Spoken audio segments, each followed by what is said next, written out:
The dramatic backdrop of Corfe Castle is the scene of Time Team's 30th birthday dig. 3 trenches are underway as we try to find out whether 2 women discovered in the field were part of a rare Iron Age cemetery, what kind of community they lived in, and how it was affected by the arrival of the Romans. Yesterday we found pottery from the Iron Age right through to the end of the Roman period, and maybe even the kiln that it was fired in. So where Dan's working now, if that's the furnace where this pottery is being made, that's incredible, right? It is. That's the first one we will have found. The first ever? Yeah.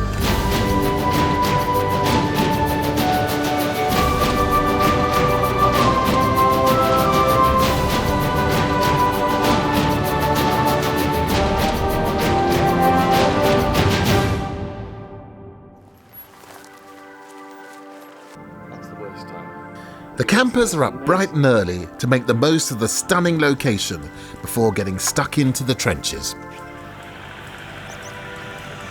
Beginning of day 2, and what a fantastic day it was yesterday. But apparently it's going to pour tomorrow, so today we've really got to get to grips with this site. So we're back up to Matt's trench to see what's going on. Work's already underway in all 3 trenches. Hilda's busy in trench 2, where there's a hint of a ring ditch, possibly from an Iron Age roundhouse. Hayden and Helen are preparing the furnace they built yesterday for iron smelting later in the day. And we've got our work cut out in trench 1, where we're trying to get to the bottom of that banjo ditch, a possible kiln, some post holes, and potentially another burial. So Matt, Gus, how you doing? We've come at an opportune moment actually. We've just found, well, bone or tooth, isn't it? Something like that. Well, it's looking pretty bovine, isn't it? Yeah, and we know we've got burials over there, so it's literally just come up, so we're just having a bit of a discussion about what to do. That is amazing. And this actual trench, what is it beginning to reveal? Well, this is over the entrance to the banjo enclosure. So we've got the 2 sides to the entrance coming down there, and we've caught the first side, which is this huge ditch there. You see next to Sam, the white sand. Yeah. That's one side of the ditch. Then you've got 3 metres of ditch, and then it's popping up on this side, and it looks like we've got the remnants of a bank on this side, which is where all this clay is. So Lawrence and I, we're standing inside the entrance. Wow. So this is what we were talking about yesterday, Lawrence, isn't it? Absolutely. This is the entrance to our banjo. To get remains of the bank in itself is pretty unique and pretty special. Often these are ploughed out and lost. Also, if it is the bank, we might have a buried earth surface underneath that, so we could find a bit of Iron Age ground surface, which would be incredible. So we're hoping that this ditch joins up with the one James was excavating in Trench 1 yesterday. In it, he discovered sherds of a large pot, which Harry thinks could be briquetage, the evaporation vessel in which water is boiled during salt manufacture. It's sitting on top of something made of shale. Thank you. And next to a large piece of bone. Now, what have we got? Hey, lovely. Beautiful firing shadows and colours on the side of the jar. That is a beautiful thing. And so that gives a real way of us understanding how this was actually fired and made, doesn't it? Yes. Lovely piece. Very shortly I'll be able to stick this one together. No. Yeah, I won't glue it, but I can put it in the pieces in relationship to each other within, well, as soon as I've washed it, really. That's incredible. And this is our base. Oh, wow. Right, you ready? I think it's going to go. It's going to go. I think that's all the jar. Yeah. We're taking soil samples to look for what was inside the jar before James is able to carefully lift the fragile shale. That was fantastic.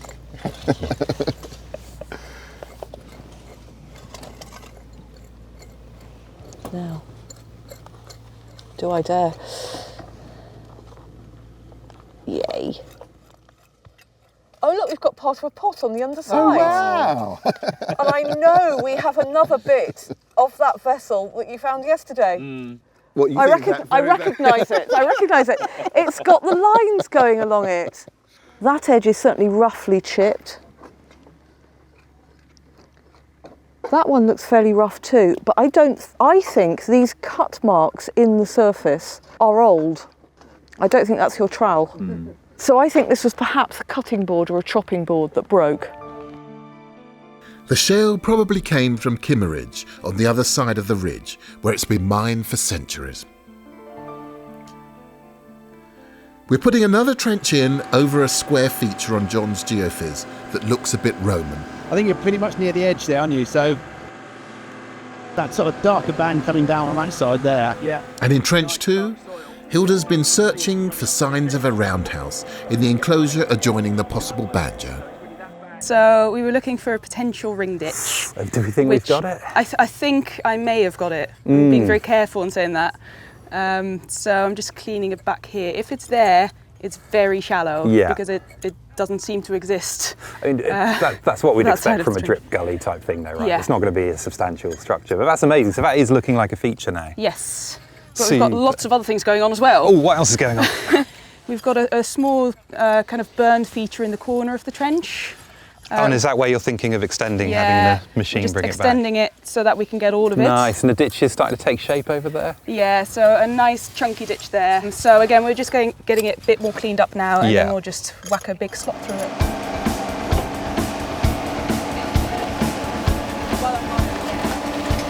Just a couple of fields away, there's a path up onto the ancient ridgeway above the site towards the impressive ruins of Corfe Castle.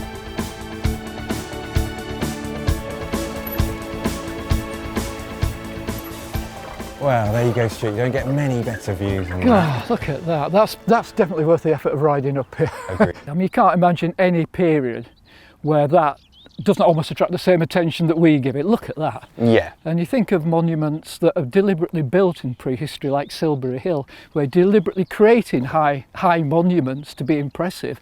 It's a great example to me of how geology dictates everything. And gives you that, I mean, the visual impact when you're on site of that in the middle of the gap is just so, it's almost artificial in its beauty, isn't it? In its natural beauty. Yeah, it's a shame there's a castle plonked on top of it, really. You've just offended every medievalist in the country, you know that. That's fine. It's almost certain that there were earlier features and monuments on that mound, isn't it? I wouldn't be surprised if there was a Bronze Age barrow positioned on there, for instance, like we've got on, examples on the ridge here. But I mean, whether I'd visualise something like a hill fort on top of there, I'm not absolutely certain. It's almost like a natural gateway, isn't it? It's funneling people through from the south to Poole Harbour, from the north to the resources we know that are on the coast. And that would increase in importance from the Iron Age through into the Roman period, when it becomes a sort of major area for imports and so on. So given its location, our site could have played a part in Roman trade systems and been increasingly influenced by Roman culture, a possibility reflected in our finds. So what have you got for me then, Keith? I've been detecting Matt's trench in the spoil, and I think we've got our first period find. It looks very much like you have. Is that okay if I take hold of it Please here? do. Oh, yeah. So it's a copper alloy fingering, and you can tell from the form that it dates to the 1st century AD. So exactly the same date as that burial. And then you can see here just about that there's a setting, and it seems to have blue glass in it, and that's quite a popular sort of form of decoration. So in the Roman period it looked really nice, like a nice, almost like it's gold with a bright blue setting in it. What I find really interesting about this fingering is just how small it is. It very definitely looks like it's been made for either a child or a young woman. And what sort of young woman would have worn this? So it's not a poor person, but it's not somebody from the elite, really. It's tempting to imagine one of the small women buried here wearing a ring like this. It came from the spoil heap of Matt's trench, where he's found some pits inside the funnel of the possible banjo enclosure. Here's the pathway, here's the entrance coming along this way. The enclosure is in front of me there, but inside this pathway, I don't know if you can see, Great big dark splodge there. A really massive dark splodge there. These are all pits probably, something like that. Giant pits and a bit of what could be either chalk or possibly Purbeck marble there. Another big feature here, and we get to this bit here, and here's the other side of the entrance.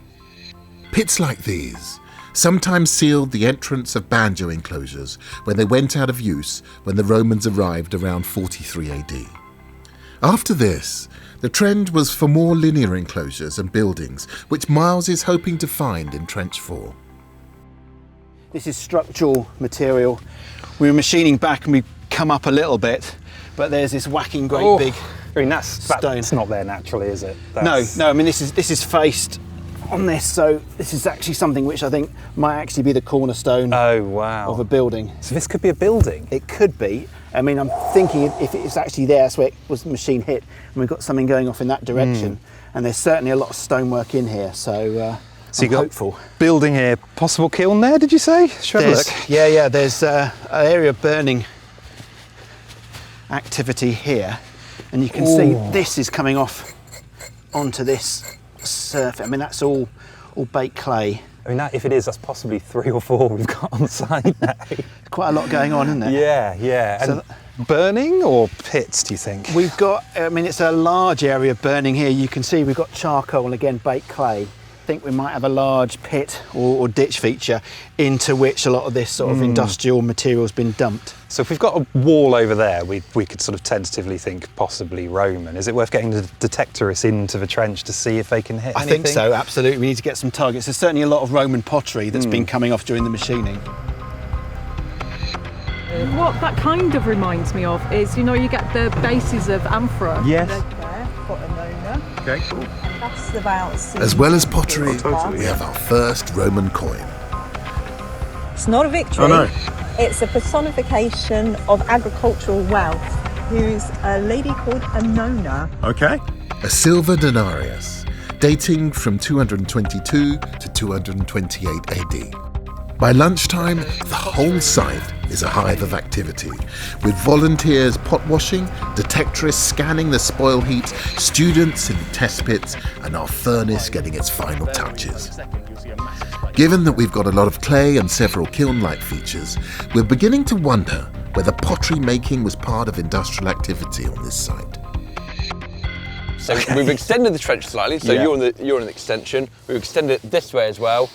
And we can begin You've got to more see. coming out, haven't yeah, you? we've got more coming out. So we're actually getting the full extent of the structure. Is this a big now. structure? Yeah. Okay. And we think we've got a bit of collapse there as well. So that's really nice. So we're beginning to see a bit more extent of this structure itself. So that's really good. That's going to progress for the rest of the day now. Is my bank still a bank, or have you killed my theory? No, we're working on it. It's touch and go at the minute. Yeah. Dan's done an amazing job here. Just really trying to tease out what's going on. I can see lots of material. Are we getting anything good? Yeah, we're getting kiln furniture, possibly. We're getting some briquetage. We're also getting some just domestic pottery as well. So could the waste material here relate to this kiln feature, or do we think that's 2 different phases? Yeah, too early to say. Okay. Naomi's about to float the soil from the jar that James lifted out of the banjo ditch earlier. I've got the pot from Trench 1. Oh wow, look at it. It's amazing. Look at the size of these pieces. Huge. And isn't that one beautifully coloured?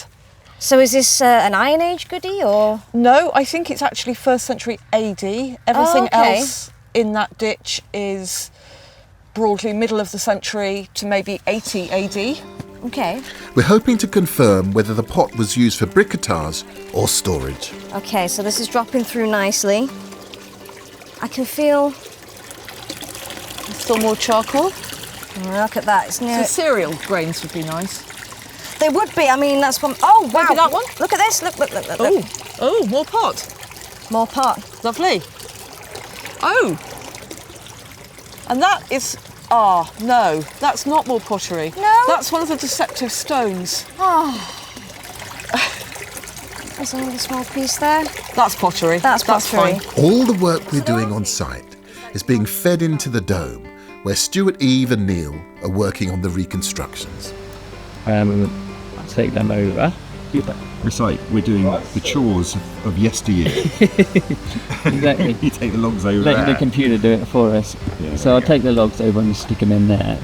The reconstruction will eventually be populated with willing volunteers, whom Bear is capturing on his green screen. Back over here again. I want to see these two with lightning in the back. By the end of 3 days, we hope to be able to paint a picture of what life was like for our 2 Durotrigian women.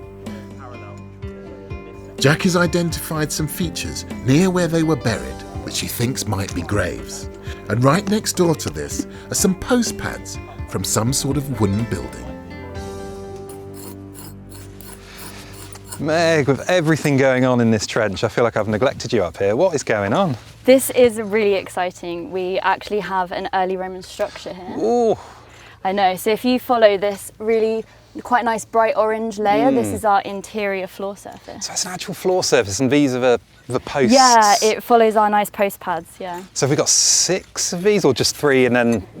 There's a nice 3, but there's also one here. We had one in there that we've taken out, and there's some potential ones in the section edge. You say early Roman, but that feels a bit too early for up here, I know, right? we thought this was post-Roman, but actually, from the pottery, we know that this is 1st century AD. We've got some nice inverted rims. That really squishes the chronology of this trench, doesn't it? That's really interesting. Yeah, it's super exciting. Oof, oh. Derek, how are you? I haven't seen you all day. I'm all right, there's a lot going on. There's a lot going on. I'd like some more to go on, please. Go on.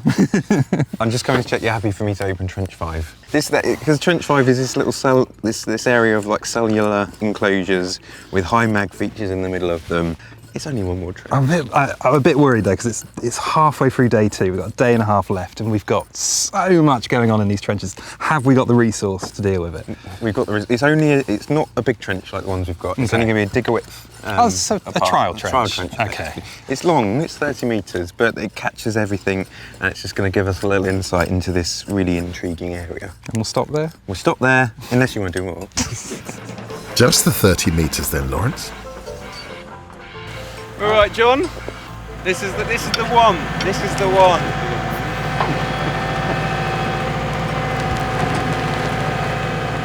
Hello. Hello. So you're gonna like. The pressure's on, and Hayden needs to get the furnace lit as soon as possible if he's going to get it to a high enough temperature for iron smelting. Horrible when people are looking at you. Oh wow! Look at that. That's brilliant. You have to have asbestos fingers. Actually, if you want to grab that bowl there. Yes. Chuck a couple of them in there. That'll be fine. Should I drop them in the one in? Really? Yeah. A team of bellowers will take it in turns to keep the fire going and the temperature rising for the next 3 hours.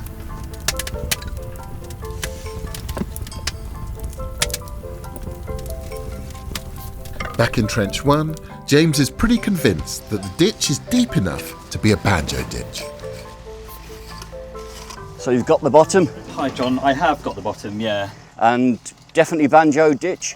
I think so. Yeah, based on the geophys, it looks that way. It is pretty clear, and as you say, if we go back that way a bit, that's what I'm seeing as the edge of the banjo, and there should be another ditch going out that way. It would be nice to see the junction with the ditch that comes under the spoil heap and joins with the banjo. So you're going to put another section there? We will, yeah. We'll try and capture that relationship just over here if we can. Okay, excellent. I'll leave you to it. Brilliant. So we're starting to define the shape of the ditch around the enclosure, and little details are emerging to help us work out what went on inside it. Ah, hello, I'm glad you came back.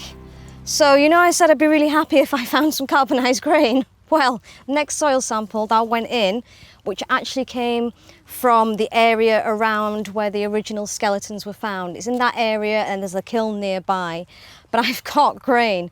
And yeah, I'm really happy. Very, very well preserved. Clues like this from archaeology are really important to understanding how the Durotriges lived, because the only documentary evidence was written by the Romans. What was distinctive about them? They've certainly got a distinctive type of burial. We don't get many burials for the rest of Iron Age Britain, but the Durotriges bury their dead in crouched positions. So the legs are drawn up towards the chin in like a fetal position, often in groups of about 20 or 30 in a cemetery. Their settlements, you get little polygonal style ditches around individual roundhouses, so a very scattered population. And their pottery types are also very distinct in that we get the black burnished ware style. So archaeologically speaking, they're very easy to identify, but of course we don't know anything about what they thought about themselves or anything about their religion or society. But we do actually know something about them, because we have here our two burials. And they were small, weren't they? I mean, was that typical? I mean, stature-wise, we tend to be seeing people who are, compared to modern-day humans, actually quite small. They're we're talking about sort of the 5 foot tall area, so quite small. I think a lot of it is due, firstly, to their diet. They're eating a heck of a lot of meat. There's no real vegetables in their diet as well. We also know that they're living in very sort of smoky environments. So as far as their health goes, again, compared to a modern population, they are not very well. The individuals that we get recovered from burials aren't living to a great age, so most are dying in their 20s. We get some in their 20s. I think if you're getting to your mid-30s as a Durotrigian, you're doing extremely well. Wow. And so they're diminutive. They've got these meat ducks. Are they having any fun? I mean, it doesn't sound... Well, I mean, I guess as farming communities, herding communities, there's probably not a lot of time for fun. We don't find a lot in the way of portable artwork. We don't find a lot in the way of any kind of things which I guess you could say today is to do with recreation. So life is probably quite short and quite hard. This description of Iron Age life matches what we're finding in the trenches, where there are indications of small industries such as meat and pottery production. Yeah, so I'm not sure if this is two separate features or one large rectangular. We're not seeing the roundhouses where they lived, but we might have discovered a cemetery where they were buried, if the features Jackie and Harry are working on are graves. Yeah, it's quite a lot of bits of...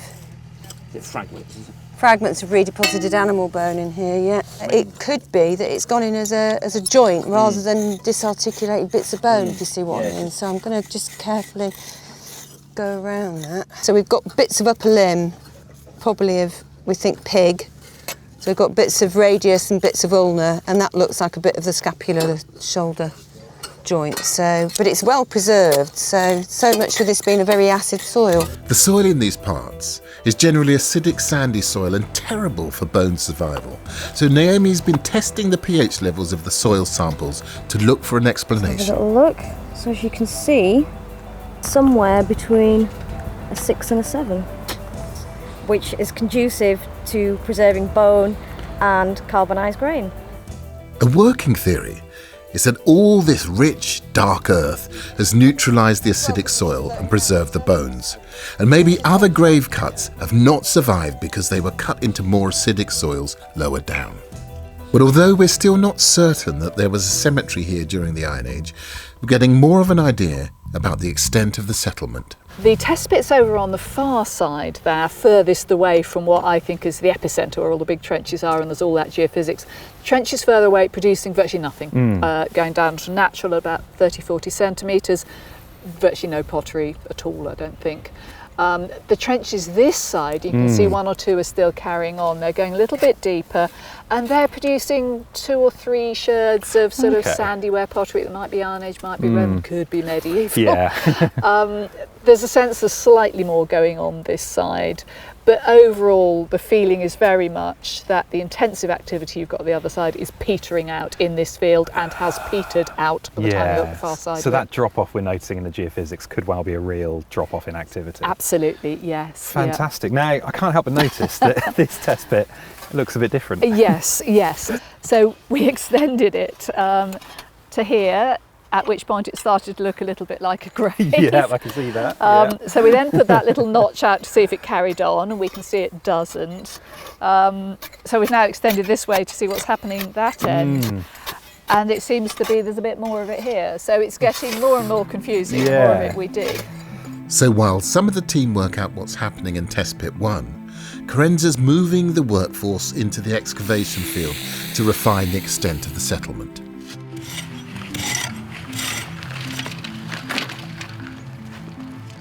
And Stuart's been wandering the landscape in search of the water source he heard underground yesterday.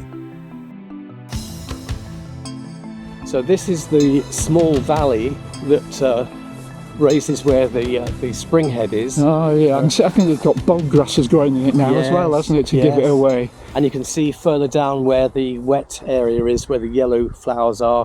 That's the small stream that flows in the winter. Well, that'd be the one on the other side that I could hear actually running, the water running on the other side of the road. It still flows now, but not above ground. Right. And you just dig a few inches in and it's flowing quite freely. Crikey. I mean, it's what strikes me as I come here is the position of this spring head, in that it's not only water going that way, this actually is an access route up onto the ridge, isn't it? It's one of the only ones, isn't it? Overlooking the gap. That's amazing, isn't it? That if you want to go up on the ridge, you're going to have to come up through here as well. As the Cromwellian troops did when they overpowered the castle. Oh, right. Both the access to the ridge and the water must have been important for centuries. Back on site, Hayden's happy that our furnace has reached a high enough temperature to add the ironstone. You do it first, and then I'll have a go, and you can take over the bellows. 3 handfuls, so I'm going to sprinkle that in here, and I'm going to try and put that towards the back of the furnace where we're putting air in. It'll be hotter over here. Okay, so that's 1, 2, 3, and then grab some charcoal as well. So the idea is that the reducing atmosphere in the chimney up here will reduce it, and then down here it fuses. So mixing it in sort of layers as it goes down. Do you want me to take over? Yes, please. Okay, no worries. There you go. Whew. That is exhausting. I know. You'll be able to do CPR for hours after this. Yes. Oh, see, your rhythm is much better. You're much more, obviously more than 10 minutes experience really helps. It does. And now grab the iron ore. Yep. And do 3 or 4 kind of fistfuls, probably the rest of that bucket to be air, and just sprinkle that over the top there. Lovely. And this will be us for the next couple hours, hopefully. Right. Almost till it gets dark. Yeah, well, that would be pretty spectacular. Yeah. And right on cue, Chris has found evidence of some kind of metalworking in Trench 5. Actually, it's a good job you've just come over. Just pulled out a couple of bits of slag from the top of this ditch. What have we got? You've got some, this is metallurgical slag without question. The density alone tells you that.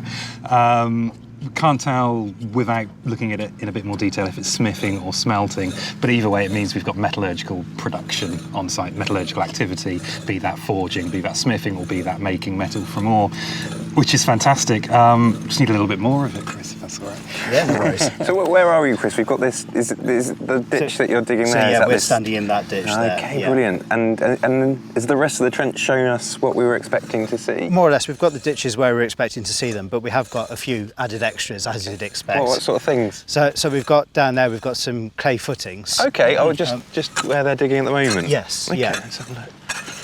Well, we've got bits of this clay in some of the other trenches, haven't we? Early on we were thinking kiln, but that doesn't look particularly baked, does it? Can I step in, Chris? Okay. Of course. Is it soft or? Yes, it's a real difference. So up in Trench 1 we've obviously got that very highly fired, very cooked clay structure, which we're calling a kiln, and I think it almost certainly is a kiln. But this isn't cooked, this is still soft. You could pot with this if you wanted to, so it's very different. And it's just like the lump we've got in Matt's trench in Trench 3, isn't it? Yeah, so I wonder if it's being used as a foundation material or some sort of footing or a pad to build something else on. Have you picked up all the ditches yet, do you think? We think so. It's a little bit murky in the trench at the moment, but we think we were in the right places on them. Okay, and is this sort of in the middle of one? So I would be standing in a ditch here. Okay, with a return behind Derek. Okay. Yes, yeah. So it's kind of in the middle of, if we are looking at workshops, it's kind of in the middle of this node of activity. I think we just need to clean it up and understand it a bit more, don't we? I think so, yeah. But great trench, hey Derek? I am quite excited about this one. Well done, Chris. It's possible that there may have been some Roman workshops in this area of the field, if the dates of the finds are to be believed. Let's take a look. Oh, it's another coin, lovely. Not quite as nice as that denarius you found earlier though, is it? I can see a head on it. I'm thinking possibly a radiate crown there, making it as a 3rd century, 260s, 270s, but it's not easy to identify. In Trench 4, there are 2 more of these baked clay deposits, which Miles thinks could be related to kilns. That's got an edge to it, so I think that might be it has to be a kiln. That really hasn't, so either that's baked clay in a feature, or it's the remains of perhaps a kiln or a furnace or something that's been dismantled, or it's just general burning activity. The wall line that Miles picked up in the trench earlier is proving harder to pin down than he hoped. We thought it was a wall. It's not. It's got. See, you've got pottery here. We've got this. You've got a handle and it's a base. It's a really nice so it's bit. either a lamp holder or it's some kind of fish dish. But that's late Roman. That's late Roman, and it's pottery in amongst this rubble spread. And there's a large jewel rim there. Oh, that's actually it is. Sorry, that is a rim. So you got all this. So I think this is a rubble dump, and it might be it's a robbed out foundation line for a wall. So the wall was here, but they've taken the stuff out, and the pottery and whatever bits have gone back in there. I just can't see the edges to it.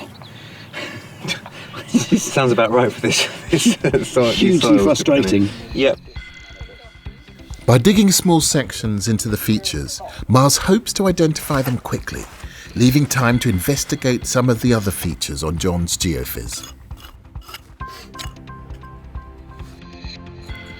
John, do you want to fancy practising moving a wheelbarrow? I'm quite happy to watch you. That you get hold of those handles at either end, mate. It's great. Go on, give it a go. Standing around, getting stiff all day, you see, not doing anything. Watch that hole behind you. Oh, yeah. Yeah. Sorry. And where do you want it in here? No, don't tip it in there, Pet. You sure? Yeah, look, run up there with it. Get a run up it. A run up at it. We're having to dig through vast amounts of this industrial-looking dark earth in Trench 1, and as we do so, more and more Roman or post-Roman post pads are emerging, but we're not sure what kind of building that they came from. They're very high. If those are post pads, which they look like, then they're high in stratigraphy, which they obviously are.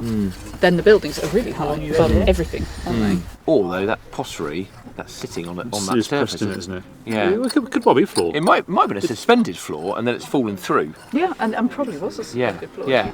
The question is, were the people that trod on the floor aware of the 2 women buried nearby? Or were they long forgotten? Part of an earlier settlement replaced by a later industrial landscape. There's stuff in the way, okay? Right, so I'm going to give us a When can I stop doing this? You can stop now if you like. At last, we're ready to see if the experimental furnace has actually produced iron. Okay, nothing. Because we've stopped blowing air into the furnace, we're actually going to open up and try and get the bloom up because it's cooling down, okay? So we're going to open the whole thing up. So the slag is too solid to flow. Yep. And so we've got to whack out the whole thing. My goodness. Oh, I know, right. Can you feel the heat radiating off that? Yes, absolutely. Right, so don't get too close. I'm going to try and get that out of there. So that's all the charcoal that we've made. Oh my goodness. No. Yes, we need fire screens at this point. Stand back a little bit. Do you need more water? Please, if I chuck you that, catch. Oh my God. So there's this huge kind of mound in there that basically is slag and hopefully metal, but it's pretty big, which is good and bad because big might mean we can't get it out of the furnace, to dismantle the furnace to get it out. Right. We might have to get this out later. While Hayden considers how to extract the bloom from the furnace, Derek and Lawrence are rethinking the banjo ditch theory. Obviously we've got these iron age enclosures as we've interpreted them, with our main one being here. Questions as to whether it's a banjo enclosure or not, but we're getting answers on that already. It's not? No, I'm just gonna nail my flags to the mast here and say that is not a banjo enclosure. things we'd be looking for are a ditch on the outside. We'd want a nice vis antenna here. We'd want it to return clearly down there, and it's just not showing up in the archaeology. First and foremost, the ditch is clearly on the inside. We can see that in the trenches. We can see it in this section, and we can see it in this section up here. And it doesn't return in the way we'd expect it to if it was a traditional So that was banjo. question one, and we've answered it pretty Yeah. emphatically then.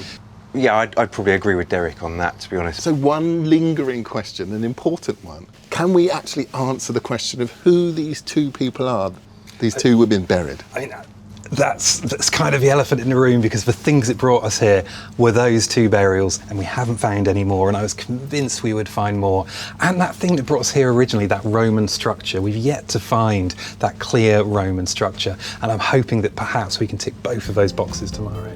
We've still got a lot of questions to answer tomorrow, and there's a storm predicted which has threatened to cut short our time here.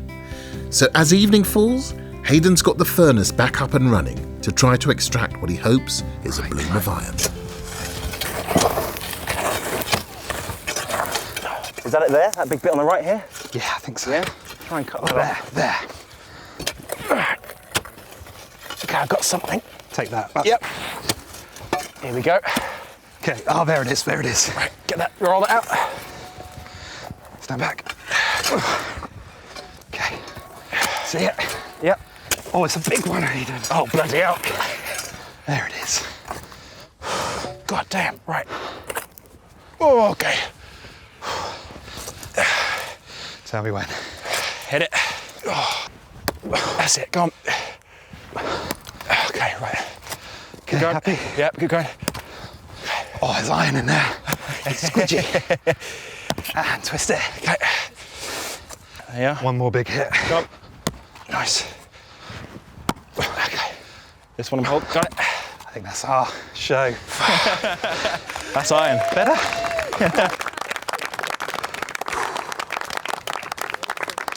Archaeological evidence suggests that the fate of this furnace was not uncommon. It took 2 days and a sizable team to produce a lot of burnt rubble and a very small piece of iron. It's a window onto the challenges facing Iron Age blacksmiths 2,000 years ago. And I wonder whether they too might have wound down after a tough day with some music around a fire.